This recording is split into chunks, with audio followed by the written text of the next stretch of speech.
Hebreus, capítulo 11. A gente vai ler do versículo 13.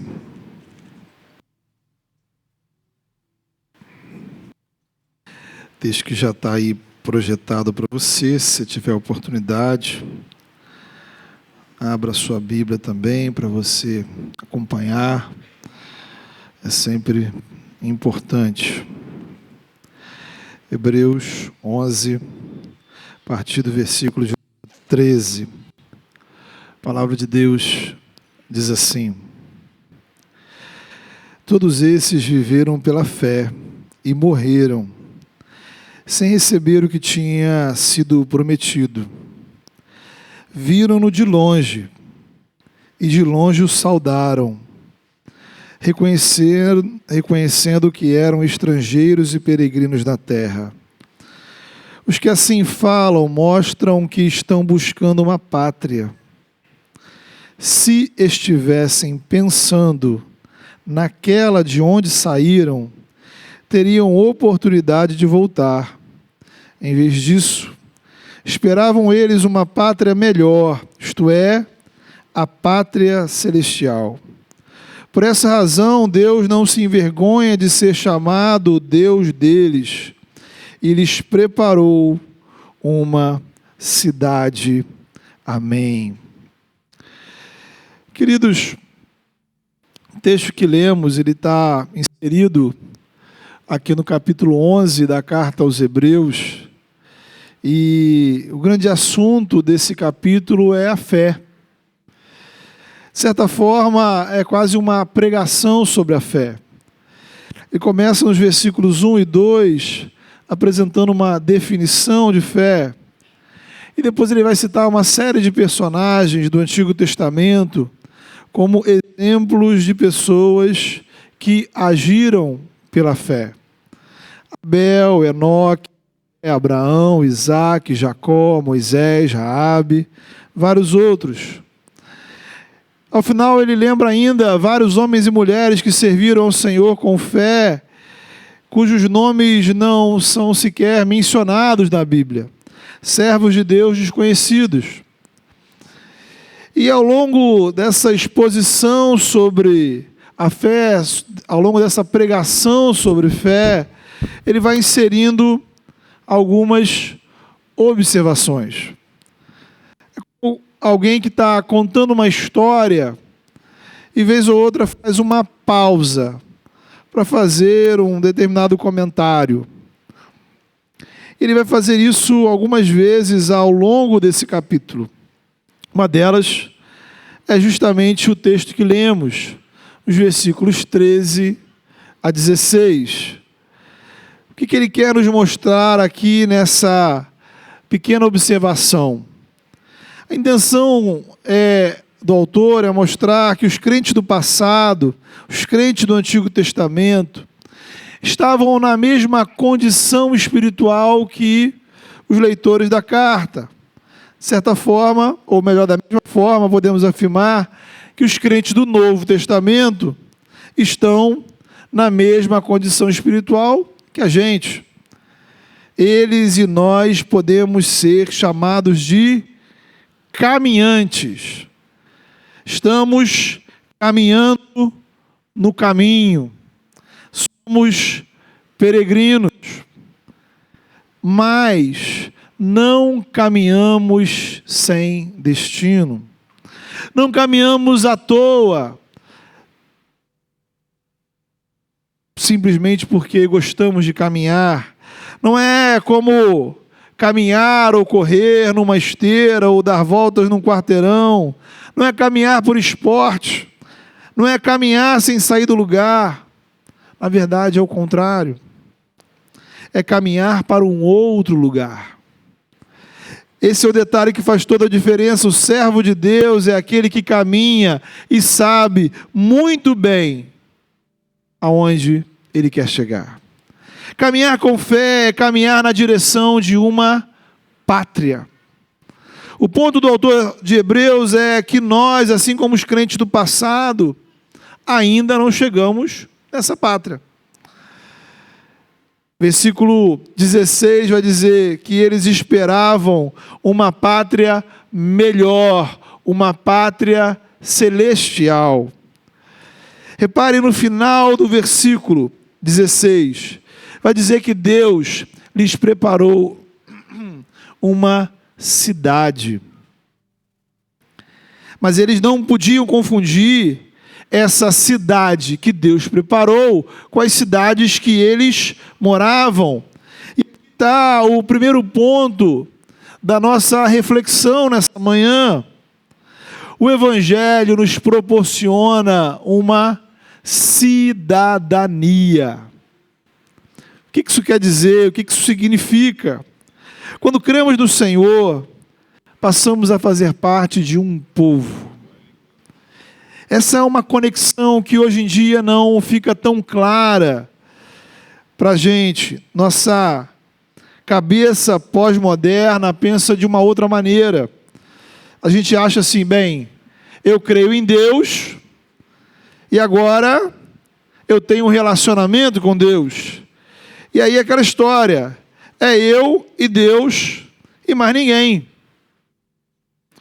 Só que a Bíblia apresenta o assunto de outra maneira. Eu creio e agora eu tenho um relacionamento com o povo de Deus. O povo com o qual Deus se relaciona. Ou seja, como já falamos diversas vezes, vivenciamos o nosso relacionamento com Deus de maneira comunitária.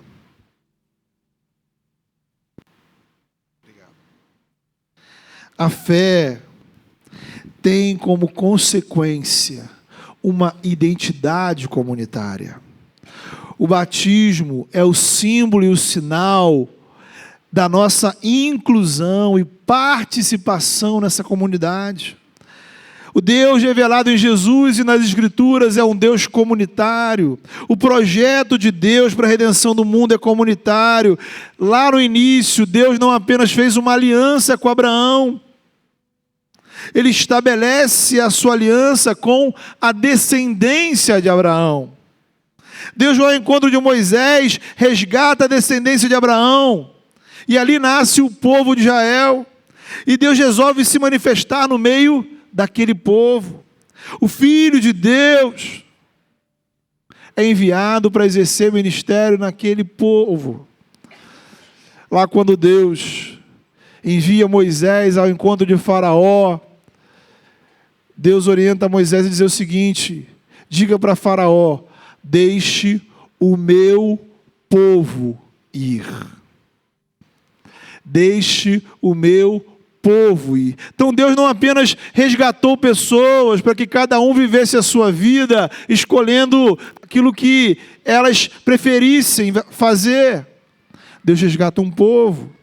O ministério de Jesus é o ministério de redenção desse povo, de renovação desse povo. Por isso, Cristo escolhe 12 israelitas para iniciar o novo Israel. É o projeto do reino de Deus, inaugurado pela vida, pela morte, pela ressurreição de Jesus, pelo derramar do Espírito Santo. E agora, os discípulos de Jesus são enviados aos 4 cantos do mundo, não apenas como pregadores de uma mensagem, não apenas entregando convites para que as pessoas participassem de um culto. Eles são enviados como discipuladores. Diz lá Mateus 28, façam discípulos, batizando-os em nome do Pai, do Filho e do Espírito Santo, e os ensinando a guardar todas as coisas que Jesus ordenou. Então o Evangelho, queridos, é uma mensagem que oferece perdão de pecados e participação no povo de Deus.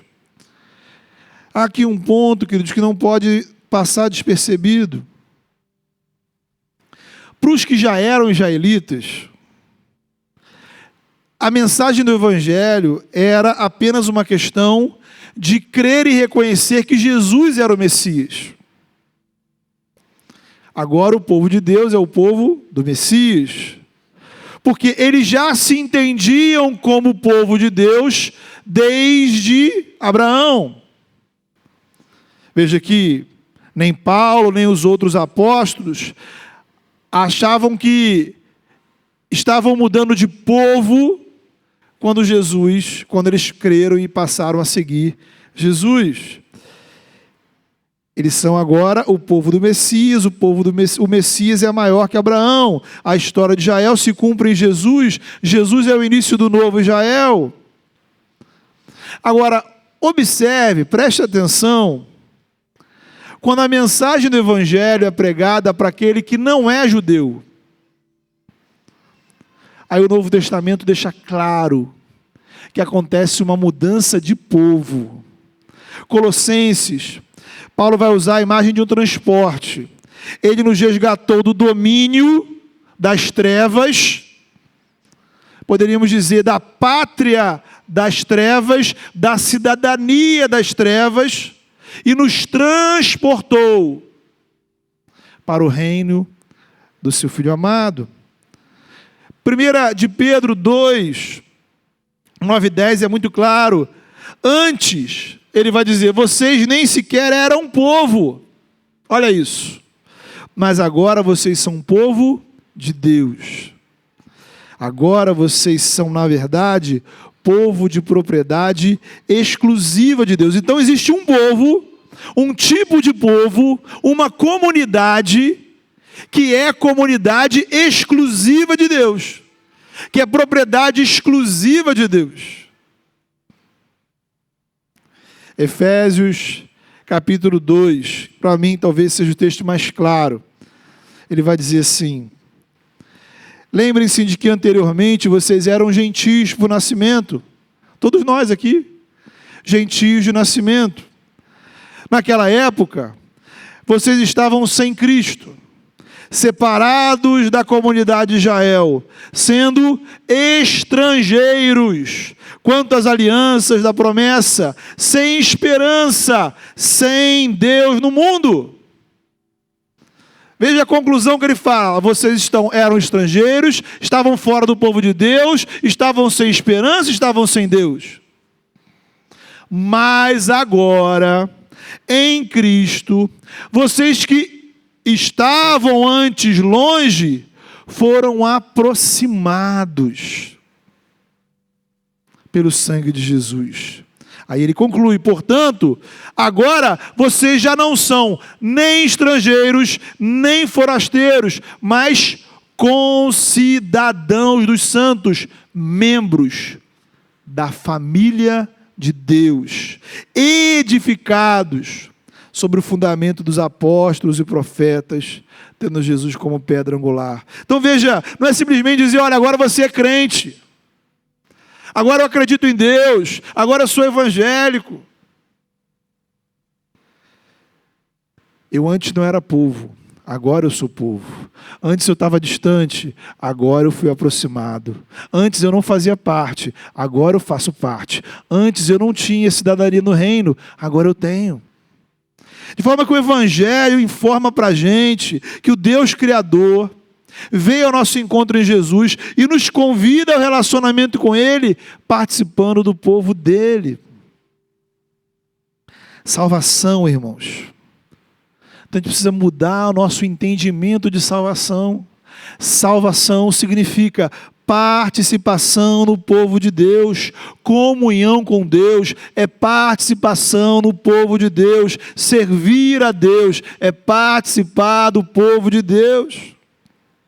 Nós somos salvos do nosso egocentrismo, dos nossos projetos idólatras, autocentrados, cheios de vaidade e interesses pessoais, para participar de um outro projeto. Um projeto maior, o projeto de Deus, que tem a ver com o povo de Deus. É por isso que o apóstolo Paulo vai afirmar que nós somos cooperadores de Deus, veja isso. Como o Eterno Todo-Poderoso pode precisar da minha cooperação?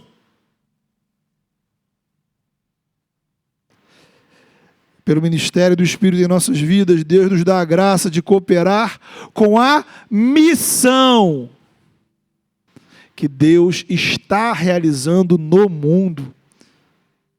Ser cristão é participar da missão de Deus através do povo de Deus. Isso é ser discípulo. Note uma questão. Até esse momento, intencionalmente eu não mencionei a palavra igreja. Porque a nossa cabeça pós-moderna, pensamos igreja como uma instituição religiosa, um lugar que eu vou. Então a gente acha que igreja é isso aqui. E aí a gente começa a trazer à mente todas aquelas igrejas cheias de problemas e escândalos e experiências traumáticas e a nossa cabeça trava. Então veja, há dois pontos aqui que precisam ser levados em consideração. Por um lado, o povo de Deus é maior que igrejas específicas. Só existe um único corpo de Cristo, porque só existe um único Cristo, que é o cabeça desse corpo. E esse único corpo de Cristo se manifesta em diferentes igrejas locais. É o que se denomina catolicidade da igreja. Já os primeiros cristãos expressavam essa verdade por meio das antigas declarações de fé chamadas de credos. O conteúdo da fé era: eu creio em Deus, eu creio em Jesus, eu creio no Espírito Santo, eu creio no perdão dos pecados, eu creio nas promessas do Evangelho para o futuro. E eu creio na igreja. Eu creio na igreja. Hoje, perguntaríamos: qual igreja? No século I, ninguém faria essa pergunta. A resposta era: a única igreja, santa e apostólica. Mas aí alguém perguntaria: mas onde é que está essa igreja?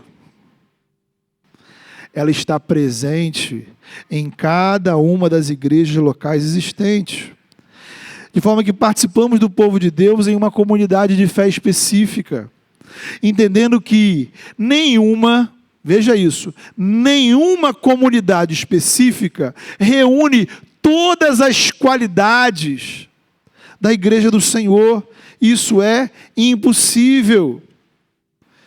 Isso é catolicidade. É perceber que irmãos e irmãs de outras comunidades, de outras tradições, de outras denominações, estão servindo ao mesmo Deus que a gente. E podemos aprender com eles. E eles com a gente. Não somos concorrentes. Somos cooperadores da missão de Deus. Porque nenhuma igreja sozinha dá conta da missão de Deus para o mundo. Agora, isso não quer dizer que não existam diferenças. É natural que existam. Mas também existem convergências. A questão é que o pecado acentua as diferenças. O pecado opera para nos afastar por coisas, às vezes, irrelevantes. O Evangelho nos aproxima, nos reconcilia. Infelizmente, sabemos que muitos cristãos, líderes e igrejas não pensam assim. Também sabemos que muitos lugares e instituições religiosas são menos igrejas do que outros, porque não têm compromisso com o Evangelho. Por isso você tem a liberdade de escolher a comunidade na qual vai congregar. Na verdade, você tem o dever bíblico de procurar uma comunidade espiritualmente, biblicamente saudável para participar e servir. E, enquanto igreja, a gente precisa lembrar que a nossa missão, o nosso propósito é expressar de maneira legítima, concreta, o povo de Deus, o reino de Deus, o corpo de Cristo em um determinado lugar.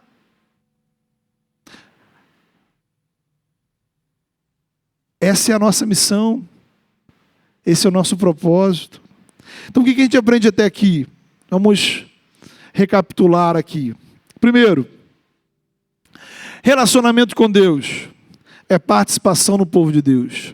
Segundo, participação no povo de Deus é participação em uma comunidade de fé específica, uma igreja. Terceiro, se eu estou fora da igreja, minha tarefa não é procurar uma igreja perfeita, mas uma comunidade comprometida com as verdades do Evangelho, que busca intencionalmente expressar o reino de Deus. Quarto, se eu já estou na igreja, minha tarefa é trabalhar para que a minha comunidade de fé caminhe neste propósito. Veja, outro dia eu pensava sobre isso, e algo que me veio à mente. A nossa cultura imediatista faz com que a gente pense somente a curto prazo. Então, especialmente quem está envolvido no trabalho da igreja, mais diretamente, tende a se preocupar com o próximo culto. O culto do mês seguinte, o culto da noite, o culto do domingo que vem, a próxima programação, o próximo evento, que vai acontecer mês que vem, nos próximos 2 meses, e por aí vai.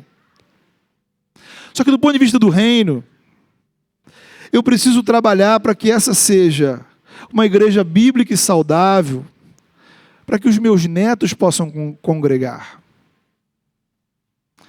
Para que quando os meus bisnetos forem adolescentes e jovens, eles tenham suporte espiritual de gente que caminhe ao lado deles.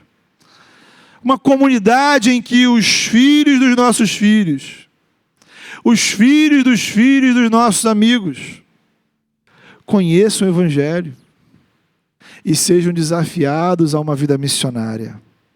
Então veja, o projeto de igreja, irmãos, ele é muito maior do que atender às nossas vontades e interesses momentâneos. É muito mais do que a gente fazer um culto maneiro para você gostar, ou cantar a música que te agrada, ou fazer o evento que você acha interessante, ou resolver o problema do próximo fim de semana, ou cumprir uma escala aqui e acolá. E às vezes, irmãos, a gente se perde em questões absolutamente secundárias, desnecessárias. Outro dia eu estava ouvindo um podcast e me apropriei de uma fala muito importante que um pastor falou, né? Então a gente tem muitas discussões na igreja e a gente precisa trazer para a gente a seguinte linguagem: meu irmão, com todo carinho, isso não importa.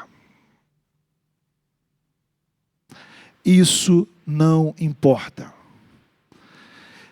95%, talvez, das questões, das picuinhas, dos problemas que a gente tem em qualquer igreja, não importa. Não é importante. Por quê? Porque existe algo maior. E a gente se perde, gasta energia, se desentende, sai da igreja, brigamos uns com os outros, criamos divisões, ficamos chateados, magoados, gastamos dinheiro, gastamos tempo naquilo que não importa. Então você tem que trazer para você se apropriar dessa linguagem. Isso não importa. Mas antes de você dizer para o outro, diga para você mesmo, sabe? Você olha uma coisa, você pensa uma coisa, você reflete uma coisa e diz: olha, será que isso importa? Para o reino de Deus, para o projeto de Deus, para a igreja. Então veja, os textos que citamos, eles mostram para a gente que o Evangelho provoca uma mudança de povo. A gente é transportado de uma realidade geográfica para uma realidade espiritual. E essa mudança espiritual traz consequências para o entendimento da minha geografia. A partir do Evangelho, ou a partir do momento que o Evangelho chega na minha vida, eu me torno estrangeiro e peregrino em relação ao lugar que eu moro. Seja lá que lugar é esse. Veja o versículo 13. Diz aqui, que eles reconheceram que eram estrangeiros e peregrinos na terra. O verbo reconhecer, lá no original grego, tem a ver com confessar. É o verbo da confissão, é você confessar o Evangelho, confessar a sua fé. Então, de acordo com o autor de Hebreus, o conteúdo da confissão de fé dos crentes era: somos peregrinos e estrangeiros nessa terra. A partir do momento que você crê em Jesus, você diz: a partir de agora eu sou peregrino e forasteiro. A partir desse momento, somos todos peregrinos e estrangeiros. Peregrinos e estrangeiros. Essa é a nossa condição espiritual. É como se quando a pessoa seja recebida na igreja, ela dissesse: a partir desse momento, eu sou peregrino e estrangeiro. Agora note uma coisa, essas duas palavras, esses dois termos, eles são relativos. Quem é estrangeiro, o é em relação a um determinado lugar. O argentino é estrangeiro no Brasil, mas não na Argentina. O dinamarquês será estrangeiro no Japão, não na Dinamarca. Então o estrangeiro é o contrário do nativo. O estrangeiro é aquele que está fora da sua terra natal. Ele não é um cidadão daquele país. Da mesma forma, o peregrino é aquele que está peregrinando, caminhando, viajando em direção a um outro lugar. Ele está de passagem. É o contrário do morador, do residente. Costumamos falar da peregrinação como uma viagem difícil. Então você fala: poxa, foi uma peregrinação, é porque foi um percurso complicado. Agora, ninguém é peregrino quando está em casa. A gente não é estrangeiro quando está na nossa pátria. A grande pergunta, a pergunta central, a pergunta mais importante, o X da questão é: qual é a nossa pátria? Qual é a nossa casa? Vimos que em Cristo fazemos parte do povo de Deus, é a nossa identidade. Mas poderíamos questionar: qual é a terra do povo de Deus? Qual é o lugar do povo de Deus? Para quem leu ou assistiu às Crônicas de Nárnia, é o país de Aslan. Versículo 16. A cidade que Deus preparou para o seu povo. E onde fica esse lugar? Algumas pessoas acham que fica lá no Oriente Médio, na chamada Terra Santa. Será? Será que fica no Brasil, na Europa, nos Estados Unidos, em outro planeta, em outra galáxia? Versículo 10. É a cidade que tem como arquiteto e construtor o próprio Deus. Versículo 16. É a pátria celestial. Apocalipse capítulo 21. É a nova Jerusalém que desce do céu. Portanto, meu irmão, minha irmã, pela fé em Cristo, nós pertencemos ao povo de Deus e somos moradores da Nova Jerusalém, a cidade que Cristo trará em sua segunda vinda, cidade que vai coincidir com a transformação de toda a criação. É a cidade do povo de Deus, governada pelo Senhor, que vem habitar conosco. O apóstolo Paulo, em Filipenses 3:20, diz o seguinte: a nossa pátria está nos céus, de onde esperamos ansiosamente um Salvador, o Senhor Jesus Cristo. Dessa forma, irmãos, a partir desse momento, a partir do momento que a graça de Deus chega ao nosso coração, confessamos Cristo como Senhor das nossas vidas, nos tornamos estrangeiros e peregrinos, não importa onde estejamos. A nossa nacionalidade não faz diferença. A nossa geografia não importa. Já não somos daqui. Ponto. E a gente não pode se esquecer disso. Mas a gente se esquece. A gente se esquece. A gente tem andado muito esquecido.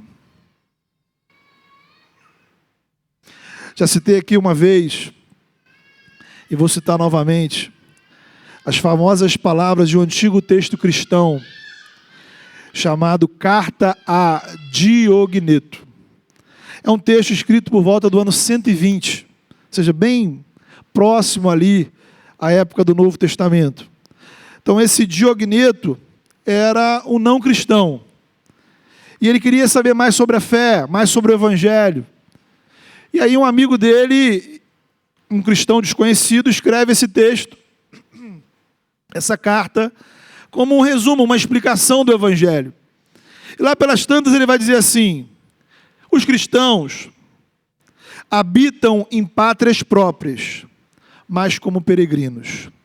Participam de tudo como cidadãos, tudo sofrem como estrangeiros. Olha essa frase. Toda terra estrangeira é para eles uma pátria, e toda a pátria é uma terra estrangeira. Moram na terra e são regidos pelo céu. Então, irmãos, o texto de Hebreus nos faz pensar sobre a nossa questão de identidade. Quem somos?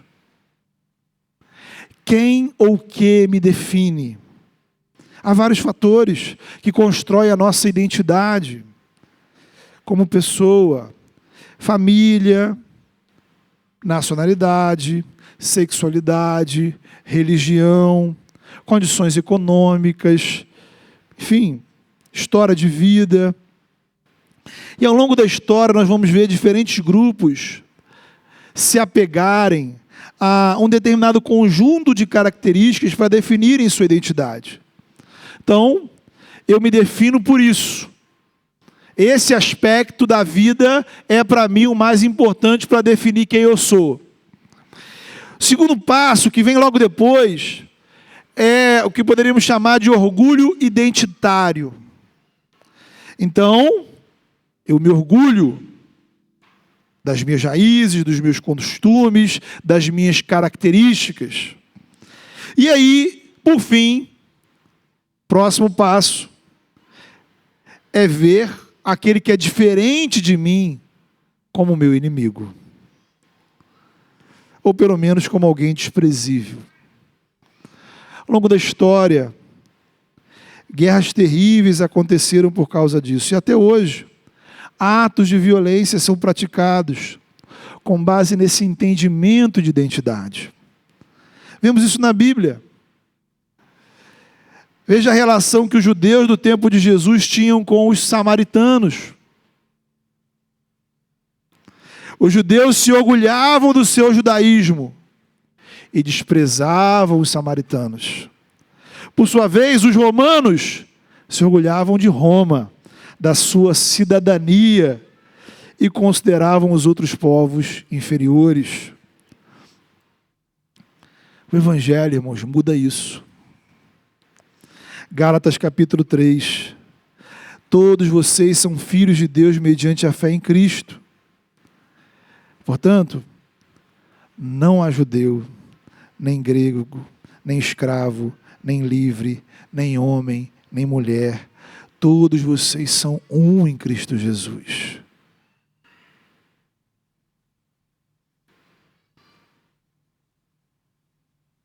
Será que nós não temos colocado, irmãos, coisas absolutamente secundárias como o valor principal da nossa identidade? Quem eu sou, como eu me defino e como eu avalio o outro que é diferente de mim? Veja, não é que o Evangelho anule nossas características físicas, culturais, sociais, históricas. Não se trata de fingir, veja bem, que todo mundo é igual quando não é. Na verdade, a diversidade física, étnica, cultural, é bênção de Deus. A natureza revela para a gente a beleza da diversidade biológica, por exemplo. Você tem flores, inúmeras, milhares, e elas não são iguais, e isso é bom. Apocalipse 7 traz para a gente uma visão do povo de Deus, o conjunto dos salvos, é uma visão de salvação. E naquela visão, João ele enxerga o seguinte: uma grande multidão que ninguém podia contar, de todas as nações, tribos, povos e línguas. Então veja, a partir do momento que eu estou em Cristo, a minha identidade é o Evangelho. Todas as outras características, elas podem até continuar existindo. Elas têm o seu valor e o seu lugar. Elas só se tornam secundárias. Eu não me defino a partir da minha diferença ou da minha semelhança em relação ao outro. Eu me defino em relação à minha posição em Cristo. Para mim, o que importa sobre você? Quem você é em Cristo. O que deveria importar na minha vida para você? Minha posição em Cristo. Mas a gente esquece. E a gente tem andado muito esquecido. E a gente tem se posicionado em relação uns aos outros por coisas absolutamente secundárias. Todos os aspectos da minha estrutura física ou psicológica precisam ser pensados a partir do fato de que eu sou imagem e semelhança do Criador, Filho de Deus, discípulo de Jesus, santuário do Espírito Santo, estrangeiro, peregrino nesse mundo, morador nativo da Nova Jerusalém, a cidade que vem do céu. E o outro, o que não é cristão, não é meu inimigo, é meu alvo missionário. É aquele por quem eu devo orar. Não orar para ele ser igual a mim, pensar igual a mim, vestir igual a mim, fazer tudo igual a mim. Orar para que o Espírito Santo transforme o coração dele e ele tenha lugar no povo de Deus. Eu compartilho o Evangelho, não para ele ser como eu, mas para ele estar em Cristo Jesus. Eu demonstro o amor de Deus por meio de boas obras, não para ele concordar comigo em tudo, mas para que ele experimente o amor de Deus na vida dele. Então, irmãos, essa é uma reflexão constante, que precisa ser diária. Por quê?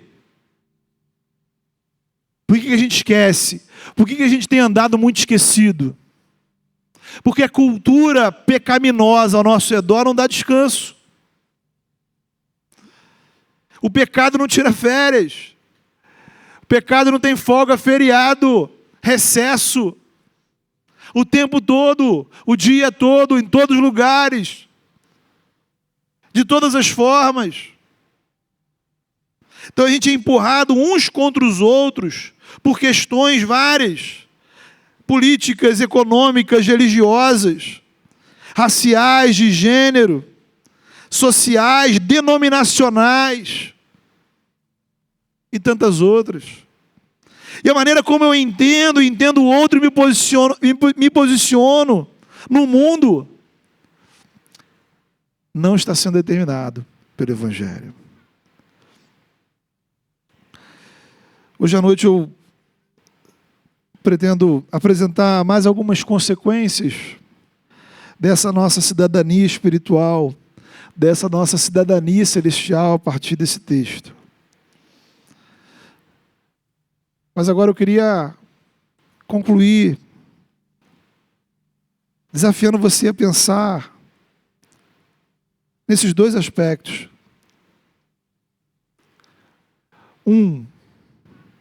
Você entende,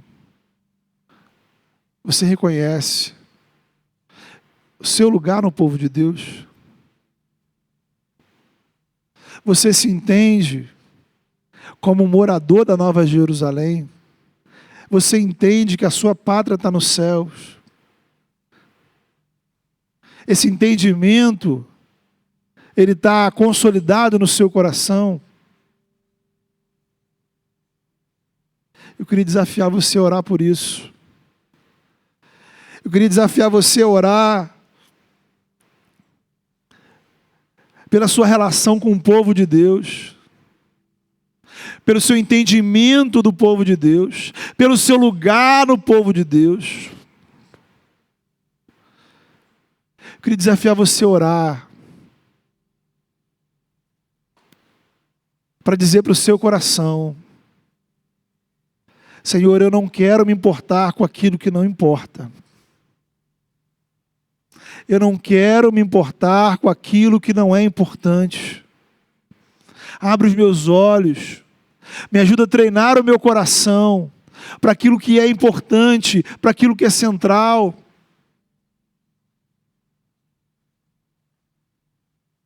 Coloca a sua vida diante do Senhor. Se você entende que você não está dentro, você está fora, você não está vivendo a vida do povo de Deus. Você não é estrangeiro em relação a esse mundo, ao contrário. Você está vivendo como nativo desse mundo. Talvez você seja um estrangeiro na igreja. Talvez você seja um estrangeiro diante do povo de Deus. Talvez você seja apenas um forasteiro. Você está de passagem por aqui, mas o seu lugar não é aqui. Mas o seu lugar pode ser aqui.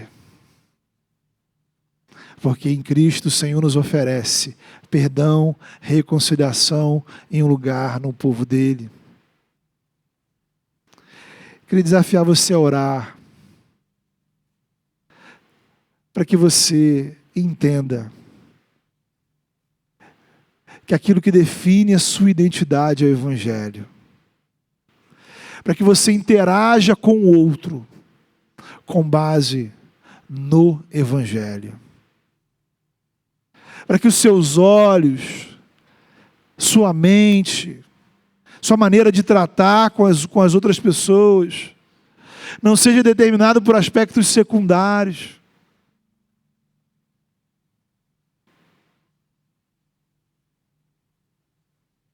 Que questões que não importam não sejam determinantes para os nossos relacionamentos. Fale com o Senhor. Coloque a sua vida diante do Senhor.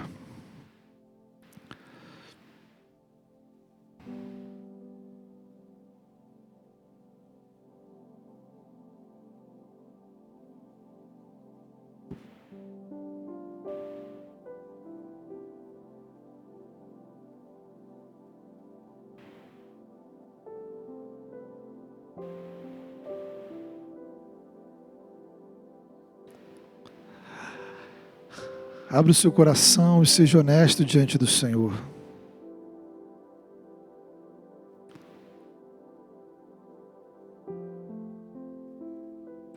Peça graça, peça renovação do céu para a sua vida.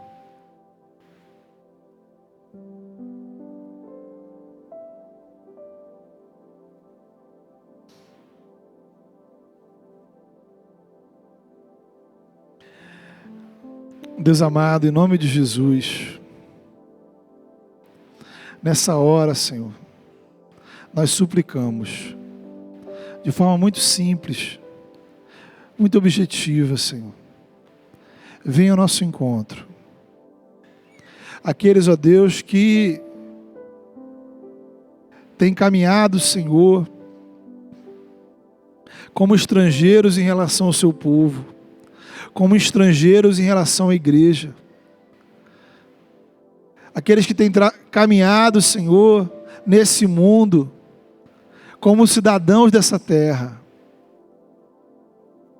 que nessa hora, Senhor, sejam tocados pelo Teu Espírito Santo, que os seus corações sejam quebrantados, e que o Senhor, ó Deus, os direcione, que eles sejam transportados, ó Deus,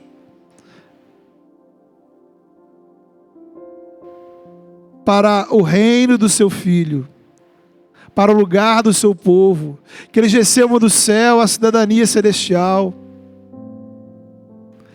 que eles recebam do céu o status, ó Deus, de moradores da Nova Jerusalém.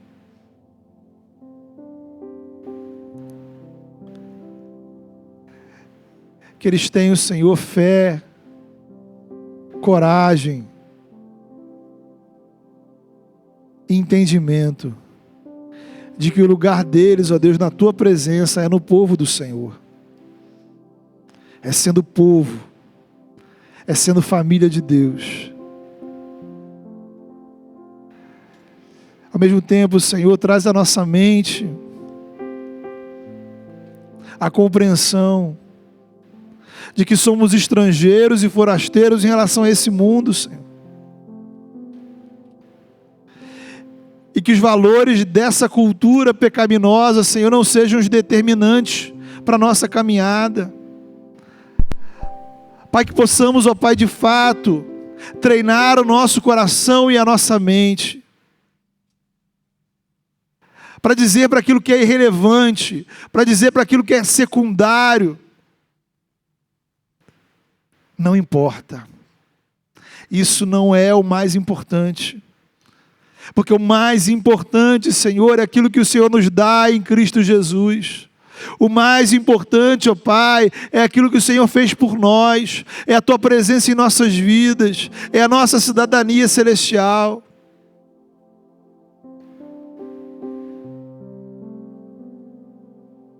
Em nome de Jesus, ó Pai, nos ajuda a lembrar, Senhor. Nos ajuda a lembrar. E que a nossa caminhada nesse mundo, na maneira como a gente se posiciona e interage com o outro, seja determinado pelos valores centrais da Tua palavra, Senhor. Por Cristo Jesus. Em nome do Teu Filho. Pedimos a Deus que o Senhor nos abençoe como igreja.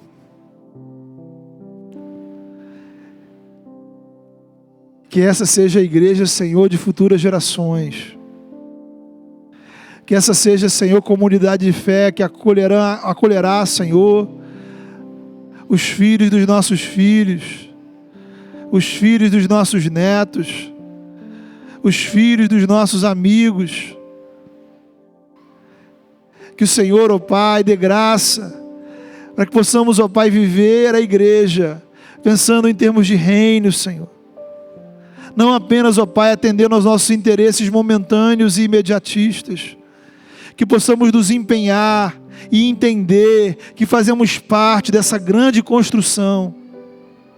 Somos cooperadores da missão do Senhor, que acontece por meio do Seu povo. Em nome de Jesus. Amém.